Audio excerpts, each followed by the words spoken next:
Hello ನನ್ನ YouTube ಬಳಗ, welcome back to daily food recipe channel. ಇವತ್ತು ಮಾಡೋಣ ಎಗ್ ಬ್ರೆಡ್ ಸ್ಲೈಸಸ್. ಇದನ್ನು ಹೇಗೆ ಮಾಡೋದು ಅನ್ನೋದನ್ನು ಇಲ್ಲಿ ನಾನು ತೋರಿಸ್ತೀನಿ. ಮೊದಲು ಒಂದು ಪಾತ್ರೆ ತಗೊಳ್ಳಿ, ಅದರೊಳಗೆ ತತ್ತಿಯನ್ನು ಒಡೆದು ಹಾಕ್ಕೋಬೇಕು. ನಾನು ಇಲ್ಲಿ ಇಬ್ಬರ ಸಲುವಾಗಿ ಎಷ್ಟೇ ಮಾಡ್ತಾ ಇರೋದ್ರಿಂದ ಎರಡೇ ತತ್ತಿಯನ್ನು ಬಳಸ್ತಾ ಇದ್ದೀನಿ.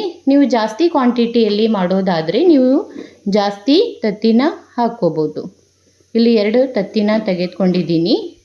ಇವಾಗ ಇದಕ್ಕೆ ರುಚಿಗೆ ತಕ್ಕಷ್ಟು ಉಪ್ಪನ್ನು ಸೇರಿಸ್ತಾ ಇದ್ದೀನಿ. ನಾವು ಸ್ವಲ್ಪ ಕಡಿಮೆ ಉಪ್ಪನ್ನು ತಿನ್ನೋದ್ರಿಂದ ನಾನು ಕಡಿಮೆ ಉಪ್ಪನ್ನು ಬಳಸ್ತಾ ಇದ್ದೀನಿ. ಇಲ್ಲಿ ಸ್ವಲ್ಪ ಅರಿಶಿಣದ ಪೌಡರನ್ನು ಇವಾಗ ಸೇರಿಸ್ಕೊಳ್ಳೋಣ. ಇದಕ್ಕೆ ಇವಾಗ ಕೆಂಪು ಖಾರದ ಪೌಡರನ್ನು ಸೇರಿಸ್ತಾ ಇದ್ದೀನಿ. ನೀವು ಬೇಕು ಅಂತ ಅಂದರೆ ಹಸಿಮೆಣಸಿನ್ಕಾಯಿ ಪೇಸ್ಟನ್ನು ಕೂಡ ಇದಕ್ಕೆ ಸೇರಿಸ್ಕೋಬೋದು. ಇವಾಗ ಇದಕ್ಕೆ ಸ್ವಲ್ಪ ಧನಿಯಾನ ಸೇರಿಸ್ತಾ ಇದ್ದೀನಿ. ಇವಾಗ ಇದನ್ನು ಚೆನ್ನಾಗಿ ಈ ರೀತಿಯಾಗಿ ಮಿಕ್ಸ್ ಮಾಡ್ಕೊಳ್ಳೋಣ. ಈ ರೀತಿ ಚೆನ್ನಾಗಿ ಇದನ್ನು ಬೀಟ್ ಮಾಡ್ಕೊಳ್ಳಿ. ಇದು ಮಿಕ್ಸ್ ಆಗ್ತಾ ಇದೆ. ಗಂಟಿಲ್ದಂಗೆ ಇದನ್ನು ಮಿಕ್ಸ್ ಮಾಡ್ಕೋಬೇಕು. ಏನು ನೀವು ಜಾಸ್ತಿ ಎಗ್ ಐಟಮನ್ನೇ ತೋರಿಸ್ತೀರಾ ಅಂತ ನೀವು ಅನ್ಕೋಬಹುದು, ಬಟ್ ಎಗ್ಗನ್ನು ನಾನು ಜಾಸ್ತಿ ಪ್ರಿಫರ್ ಮಾಡ್ತೀನಿ. ಇಲ್ಲಿ ನಾನು ಬ್ರೆಡ್ ಸ್ಲೈಸಸ್ ತಗೊಳ್ತಾ ಇದ್ದೀನಿ.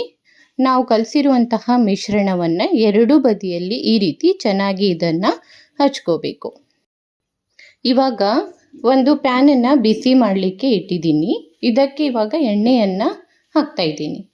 ಎಣ್ಣೆ ಹಾಕಿ ಇದು ಸ್ವಲ್ಪ ಬಿಸಿ ಆದಮೇಲೆ ಇನ್ನು ಬ್ರೆಡ್ ಸ್ಲೈಸಸ್ನ ನೀವು ಮಿಶ್ರಣದಲ್ಲಿ ಡಿಪ್ ಮಾಡಿದ್ರಿ ಅಲ್ವಾ, ಅದನ್ನು ಇವಾಗ ಇಲ್ಲಿ ಬೇಯಿಸ್ಕೊಳ್ಳೋಣ. ಸೊ ಇದು ಬ್ರೆಡ್ ಸಣ್ಣದಾಗಿರೋದ್ರಿಂದ ಒಂದೇ ಸಲಕ್ಕೆ ನಾನು 4 ಬ್ರೆಡ್ಗಳನ್ನು ಬೇಯಿಸ್ತಾ ಇದ್ದೀನಿ. ಈ ರೀತಿಯಾಗಿ ಎರಡೂ ಬದಿಯಲ್ಲಿ ಇದನ್ನು ಇವಾಗ ಚೆನ್ನಾಗಿ ಬೇಯಿಸ್ಕೊಳ್ಳೋಣ. ನೀವು ಉಳಿದಿರುವಂತಹ ಮಿಶ್ರಣವನ್ನು ಮೇಲೆ ಇನ್ನೂ ಜಾಸ್ತಿ ಉಳಿದಿದ್ರೆ ಅದನ್ನು ಹಚ್ಕೋಬೋದು. ಈ ರೀತಿಯಾಗಿ ಜಾಸ್ತಿ ಉಳಿದಿರುವಂಥ ಮಿಶ್ರಣವನ್ನು ಈ ರೀತಿ ಹಚ್ಕೊಂಡು ಎರಡೂ ಬದಿಯಲ್ಲಿ ಇದನ್ನು ಚೆನ್ನಾಗಿ ಇವಾಗ ಬೇಯಿಸ್ಕೊಳ್ಳೋಣ. ನೀವು ಇದನ್ನು ಮಕ್ಕಳಿಗೆ ಒಂದು ವೇಳೆ ಎಗ್ ಕೊಡೋದಿದ್ರೆ ಅವರ ಒಂದು ಟಿಫಿನ್ ಬಾಕ್ಸ್ಗೂ ಕೂಡ ಮಾಡಿ ಕೊಡ್ಬೋದು. ಚೆನ್ನಾಗಿರುತ್ತೆ ಟೇಸ್ಟ್ ಕೂಡ.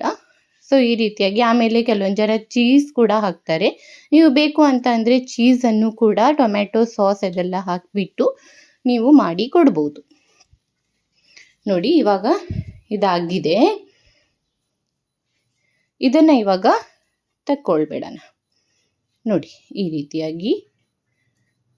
ಸೊ ಇದನ್ನು ಟ್ರೈ ಮಾಡಿ ನಿಮಗೆ ಇದರ ರೆಸಿಪಿ ಹೇಗೆ ಅನಿಸಿದೆ ಅಂತ ಹೇಳಿಬಿಟ್ಟು ನನಗೆ ಕಮೆಂಟ್ ಮಾಡಿ ತಿಳಿಸಿ. ಸೊ ನನ್ನ ಹಸ್ಬೆಂಡ್ಗಾಗಿ ಮಾಡಿರುವಂಥ ಬ್ರೇಕ್ಫಾಸ್ಟ್ ಇದು. ಸೊ ಮಾರ್ನಿಂಗ್ ಇದನ್ನು ನಾನು ಜಾಸ್ತಿ ಪ್ರಿಫರ್ ಮಾಡ್ತೀನಿ. ಈ ರೀತಿಯಾಗಿರುವಂತಹ ರೆಸಿಪಿ ನೋಡಲಿಕ್ಕೆ ನನ್ನ ಚಾನಲ್ನ ಸಪೋರ್ಟ್ ಮಾಡಿ, ಸಬ್ಸ್ಕ್ರೈಬ್ ಮಾಡಿ. Thank you.